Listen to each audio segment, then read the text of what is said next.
चुनाव से पहले चल दिए आनंद मिश्रा। बक्सर से लोकसभा चुनाव लड़ने के लिए भारतीय पुलिस सेवा की नौकरी छोड़कर बिहार लौटे आनंद मिश्रा प्रशांत किशोर का साथ छोड़कर जनस्वराज पार्टी से कहीं चल दिए।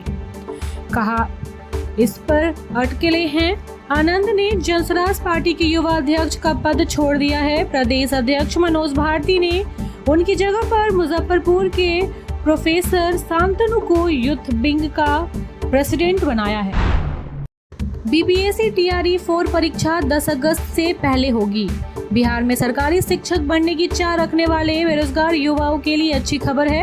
बिहार लोक सेवा आयोग की चौथे चरण की शिक्षक बहाली की प्रक्रिया इसी साल पूरी कर दी जाएगी। शिक्षा मंत्री सुनील कुमार ने बीपीएससी टीआरई 4 परीक्षा 10 अगस्त से पहले आयोजित करने का निर्देश विभाग के अधिकारियों को दिया है। इसके अलावा विशेष शिक्षक और सक्षमता परीक्षा समेत अन्य सभी तरह के एग्जाम भी इसी तारीख से पहले कराने को कहा गया है। मुकेश सहनी बोले, बीजेपी वाले मुझसे मिलना चाहते हैं। विकासशील इंसान पार्टी के सुप्रीमो मुकेश सहनी ने खुद को राष्ट्रीय जनता दल के तेजस्वी यादव के बाद महागठबंधन का दूसरा नेता बताया है। उन्होंने कहा है कि आगामी विधानसभा चुनाव तेजस्वी और मेरे नेतृत्व में लड़ा जाएगा। इंडिया अलायंस यानी महागठबंधन की सरकार बनने पर महल्ला का बेटा डिप्टी सीएम बनेगा। वीआईपी चीफ ने यह भी दावा किया है कि भारतीय जनता पार्टी के नेता उनसे मिलना चाहते हैं, लेकिन वह नहीं मिल रहे हैं। बिहार से नेपाल के बीच बिछेगा नई लाइन, 25,000 करोड़ खर्च होंगे। नई दिल्ली से काठमांडू तक आने वाली समय में सीधी ट्रेन चल सकती है। बिहार के रक्सौल से नेपाल में काठमांडू तक नई रेल लाइन बिछाने की तैयारियां अंतिम चरण में है। 25,000 करोड़ रुपए की लागत से 136 किलोमीटर लंबा ट्रैक बिछाया जाएगा, जिसमें 13 रेलवे स्टेशन होंगे। रक्सौल अभी दिल्ली से सीधे तौर पर जुड़ा हुआ है। नई रेल लाइन तैयार होने के बाद काठमांडू तक भी देश की राजधानी का जुड़ाव हो जाएगा। सुधा दूध के दाम में 3 रुपए का इजाफा, अब 65 रुपए में 1 लीटर। बिहार में सुधा दूध के दामों में इजाफा हुआ है। सुधा दूध के दाम में प्रति लीटर 2 से 3 रुपए तक की बढ़ोतरी हुई है। फुल क्रीम दूध गोल्ड की कीमत प्रति लीटर 62 रुपए से बढ़कर 65 रुपए कर दी गई है। सुधा शक्ति प्रति लीटर 55 रुपए से बढ़कर 57 रुपए और गाय के दूध की कीमत 52 रुपए से बढ़कर 54 रुपए हो गए हैं। दूध के कीमतों में यह बढ़ोतरी 22 मई से लागू होगा। अररिया में 1.5 लाख लेते वीडियो तो पटना में रिश्वतखोर एसएसआई गिरफ्तार। बिहार में घूसखोरों में शिकंजा कसा है। 2 अलग अलग जिलों में वीडियो और एसएसआई की रिश्वत लेते पकड़ी गई हैं। विशेष निगरानी इकाई ने अररिया जिले के रानीगंज प्रखंड विकास पदाधिकारी और अकाउंटेंट आदित्य कुमार को 1.50 लाख रुपए रिश्वत लेते रंगे हाथ पकड़ा गया है। उनकी गिरफ्तारी रानीगंज के प्रखंड कार्यालय से हुई।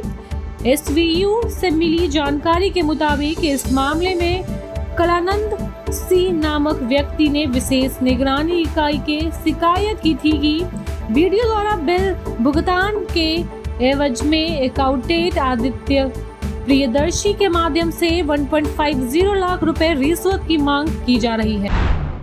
गयाजी के रास्ते नई दिल्ली से भुवनेश्वर के लिए चलेगा सुपरफास्ट एक्सप्रेसवे ट्रेन।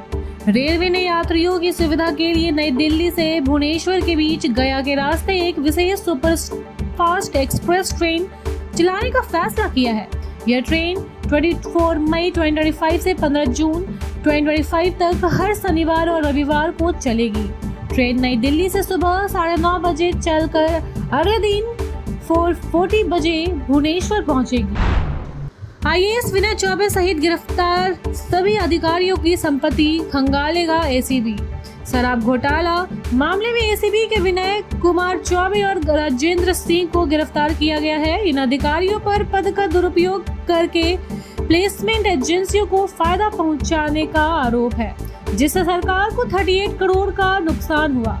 एसीबी अब इनकी संपत्ति का आकलन कर रही है और उनके बैंक खातों की जांच करेगी। एसीबी की इस कार्यवाही से सीबीआई और ईडी को भी जांच में मदद मिलेगी। हेमंत सरकार में आदिवासी महिला भी असुरक्षित, मंत्री की घोषणा पर क्यों भड़के पूर्व सीएम रघुवर दास। पूर्व सीएम दास ने कहा है कि मंत्री डॉक्टर इरफान अंसारी आरोपित के परिवार से मिले और हमदर्दी दिखाई, लेकिन पीड़िता आदिवासी महिला से मिलना तक मुनासिब नहीं समझा। महिला को न्याय दिलाने के लिए भाजपा सड़क से लेकर सदन तक आवाज बुलंद करेगी। विडंबना है कि राज्य के मुख्यमंत्री आदिवासी हैं और यहाँ की आदिवासी महिला असुरक्षित महसूस कर रही है। उन्होंने कहा है कि राज्य में लगातार हो रही आपराधिक घटनाओं से लोग भयभीत हैं। फार्मासिस्ट और कंपाउंडर के वेतनमान बढ़ाने के मामले में हाई कोर्ट से नहीं मिली राहत। रांची हाई कोर्ट ने कहा है कि नियुक्ति से पूर्व नीतिगत बदलाव को चुनौती नहीं दी जा सकती है। कोर्ट ने संतोष कुमार की याचिका खारिज करते हुए कहा है कि कम वेतनमान पर नियुक्ति स्वीकारने के बाद सवाल उठाना अनुचित है।